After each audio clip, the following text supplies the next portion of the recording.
நான் முன்னாடியே சொன்ன மாதிரி மக்கள் பணத்துல இருந்து ஒரு பைசா கூட நான் தொட மாட்டேன். எனக்கு அது அவசியமும் இல்ல. அது உங்களுக்கு நல்லாவே தெரியும். இந்த விஜய் தப்பு பண்ண மாட்டான், தப்பு பண்ணவும் விட மாட்டான்.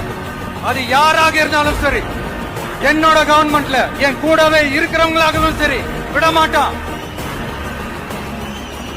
சப்போஸ் யாருக்காவது அப்படி ஒரு எண்ணம் மனசுல இருந்துச்சுன்னா நம்ம ஜெயிச்சுட்டோம், ஒரு ஆட்டம் ஆடி பார்க்கலாம் அப்படின்ற எண்ணம் யாருக்காவது இருந்துச்சுன்னா இப்பவே இந்த நிமிஷமே அதை எரேஸ் பண்ணிருங்க.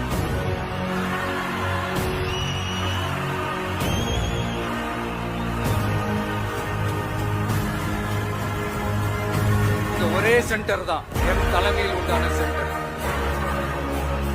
இந்த பக்கம் ஒரு சென்டர், இந்த பக்கம் ஒரு பவர் சென்டர், அங்க ஒரு பவர் சென்டர், அதெல்லாம் கிடையவே கிடையாது. இப்பவே சொல்லிடுறேன்.